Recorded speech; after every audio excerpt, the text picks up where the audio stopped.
All right, welcome back to the show. Yes, yeah. Thank you. Welcome to the show. I'm your host, Tim Maxwell. Give it up for my band, three guys who play instruments. Jack, hey buddy. What's going on? You know, you're in a band, you're supposed to play something musical. I'm playing musical chairs.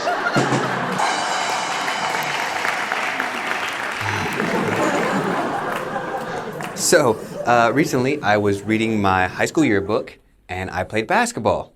And I remember one game, the ball was just getting bigger and bigger, and then it hit me.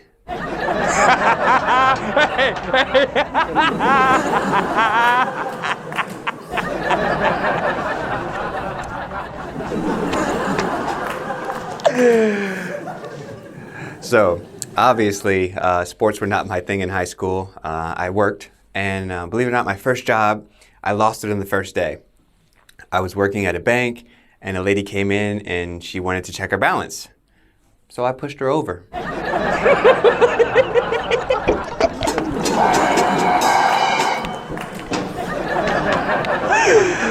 my God, that really cracked me up. Oh, come on, Jack. You know you loved that joke. It was so good. You must be a kleptomaniac. It's so hard to tell puns to kleptomaniacs. They're always taking things. Literally. I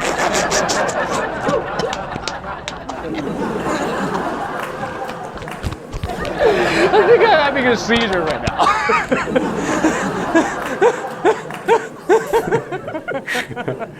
All right, so we have a great show planned for you today. Don't go anywhere. Stay tuned. And cut.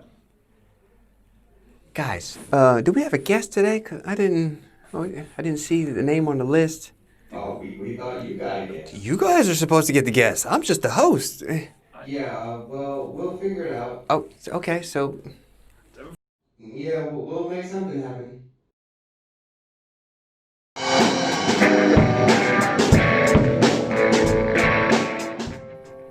We're back, but guys, I don't have a guest. Like, who am I supposed to interview? 外卖6310外卖是您吗？外卖 Oh, 6310 yeah, please have a seat. Okay. All right, so welcome my first guest. What is your name? 你说什么？ Okay, Mr. Shima. Welcome to the show, Mr. Shima. Yeah, awesome. Okay. So Mr. Shima, what do you do here at Bling? 我是来送外卖的6310是您吗？ Can we do subtitles at the bottom? Okay, I don't understand. Oh, keep going. Okay.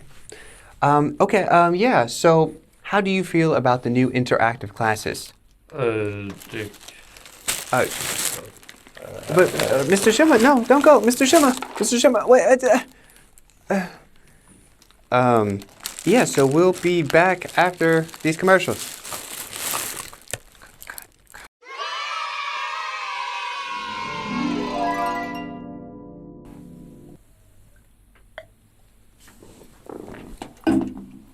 We're back from commercial already. Guys, I don't have a guest. How am I going to do an interview? I know. I got a buddy. We'll call. Can I send it onto the big screen? Lukas! What's up, man? Hey Tim, how's it going? Yeah, good to hear from you. I'm glad you picked up. How you been? I've been good. How have you been? Man, that's great, yeah. You know, me, I just, been working on this super successful talk show. Maybe you've heard of it. You have a talk show? Oh, okay, it's people know about it. It's known in places. Yeah, but anyway, we don't have a guest today, and I want to know if you want to be my guest. Ooh, the guest for a talk show. Yeah, I've got some time. Yeah, I can do that. Awesome, man. Yeah, great. Welcome to the show. Welcome, everybody. Lucas O'Hara to the show. Yeah. Hi. All right, Lucas, what brought you to China? Oh, man. Student loans. And the fact that I wanted to travel. Graduating university pretty late. I graduated when I was like 24, and I knew I wanted to travel, but it's pretty difficult to do when you have the student loan situation that you're liable to have in America.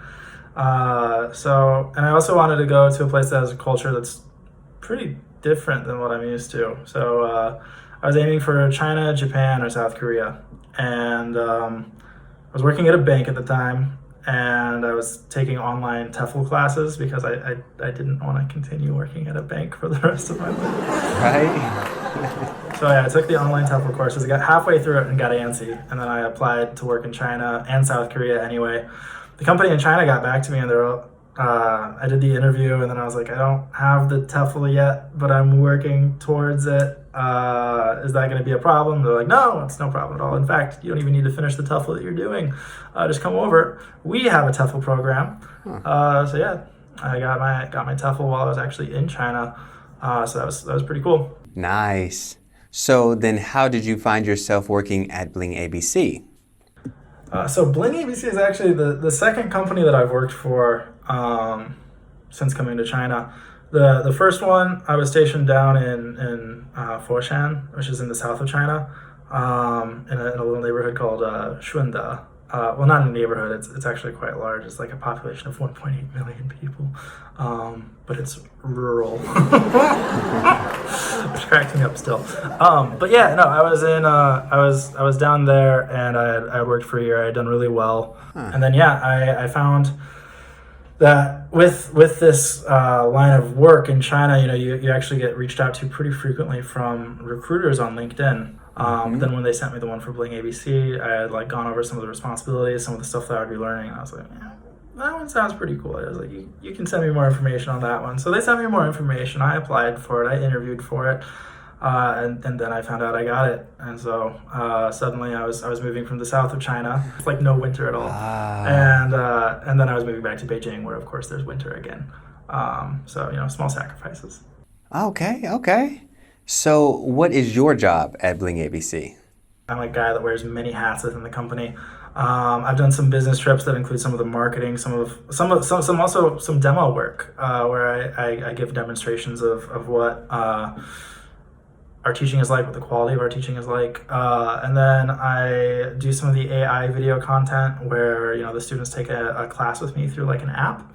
I've done some of the work with the quality assurance team where, I've been the one that's been watching the classes to make sure that the teachers are all doing a good job and also that nothing terrible is happening in the classes. And then doing orientations. So I've been the one that's kind of been introducing new teachers to the company. And it's kind of funny too, because, I have like the Chinese username, and like some of the teachers come in and they're quite surprised when they see like the username and that, I'm obviously not Chinese. So that's been fun as well. All right, so you work at headquarters in Beijing. So why are you not in Beijing? I got stuck here for coronavirus. My plan was never to come to Thailand, though. I was going to spend 6 days at the Spring Festival in Cambodia, and then I was going to come back. But about 4 days into that, the situation in China was really worsening, and thankfully, the company was really looking out for me. BlingABC told me, it's pretty dangerous here. You should probably think about not coming back yet. So they told me I'd be doing some work as I could. It'd be limited, not quite as much as I usually do. As this kind of played out longer, I spent the whole month in Cambodia, and then my visa was going to expire, and I still at that time thought I'd be going back to China pretty soon. So I could have extended there, but they would hold my passport for 2 weeks. I was like, no, I'm gonna need it before then to get back into China. Joke's on you. No, I went to Thailand. I got pretty sick with strep throat, so I spent 3 weeks getting over that. It's supposed to be 2 with antibiotics, usually, but it took me 3 weeks. It was a nasty infection. By the time I was finally better, Thailand was closing down, And I thought, it's time for me to get out of here, time to get back to China. I don't care what the situation in China is like anymore. I need to be back in my apartment. I'll quarantine in the hotel for 2 weeks. I'll do whatever I need to do, but I gotta get back to China. So I was booking a flight ticket out, and I saw that the flights for like the next 1 or 2 days were really expensive. I was like, oh, I'm not gonna deal with that. So I was like, okay, well, we'll book the flight a week out because it was a cheap price. And I forever regret that decision because China closed its border like 2 days later. And so I've been here ever since. So I'm just waiting on China to reopen the border. I've been here for 5 months now. That's what a 6-day trip turned into. Still eagerly waiting to get back to the office and also my own bed. So that's something I'm looking forward to. So how is the COVID situation down in Thailand? I think at the max we had just over 3,000 cases total. There was a point in March when it was getting kind of bad, and that's when the shutdown happened. And everyone took it so seriously. Everyone was wearing masks. Everybody was staying inside. They were distancing. It was really impressive how everyone came together to make sure that this would get beat. Oh, okay. To be a low risk country, you have to officially have no local transmission cases for twice the amount of time as the incubation period of the virus. So COVID's incubation period is 14 days. So for a country to be low risk, they must go without any local transmission cases for 28 days. So we've surpassed that now. We're at 40 days with no local transmission cases. But the biggest problem is the economic impact. Thailand is a country that relies heavily on tourism. So right now, a lot of people are really struggling. Wow. All right, man. Well, stay safe. Take care of yourself. Thanks, Ben. But before we go, let's play a game. What kind of game is it? So as you know, the number 8 is a lucky number here in China. So I asked 8 of our colleagues what their impression of you was. So you see on the screen, there's all 8 of our colleagues and then the 8 sentences that they said. You have to pick who said what. Oh, no. Are you ready? All right, go for it. All right, let me look at this. All right, so we got Jack, Victoria, Joanna, John, Kelly, Javi, Emma, and Molly. All right. So A gin and tonic lover who recently turned into a cat person. That's gotta be someone that has my WeChat or my Instagram. Well, everyone has my WeChat. That's gotta be someone that has my Instagram too. I should probably WeChat. I just posted a bunch of the cat pictures because there's cats everywhere here in Bangkok. But gin and tonic, I actually haven't been drinking gin and tonic that much recently. It's gotta be someone from the old days. I don't know. I'm gonna go with Molly on this one. I think Molly knows that I'm a cat. I think she's talking about the cats and the videos that I've been posting of the cats in Bangkok. So yeah, A, Molly. B, Lukas has magical laughter and enjoys eating. That's really nice. Who thinks I have nice laughter? Everyone knows I enjoy eating, so that doesn't help. Who thinks I have nice laughter? I think Victoria thinks I have nice laughter. I'm not saying it's wrong. I'm not saying it's wrong. I think Joanna thinks that too. Alright, so A is Molly. B, let's say Victoria. C, Chinese chess player who keeps writing me weird Chinese. That's Jack. That's 100% Jack. I love writing him the weird little messages that I do.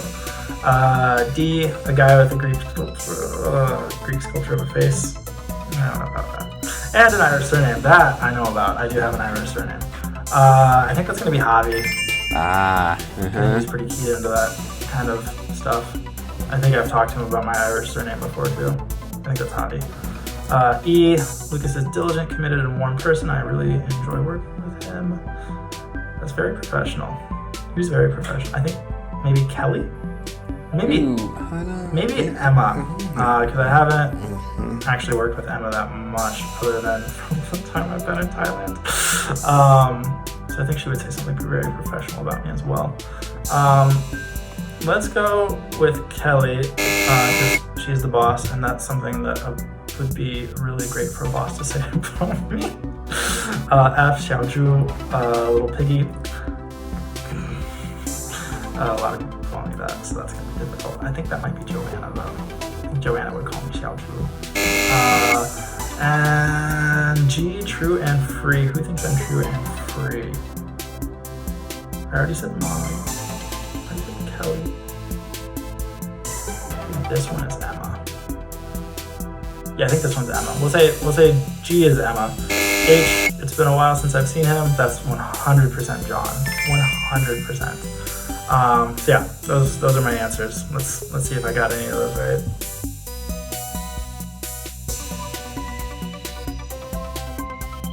Yeah, so maybe you've been in Thailand for a while and you just kind of forgot about us and you don't remember people well. I got it that wrong?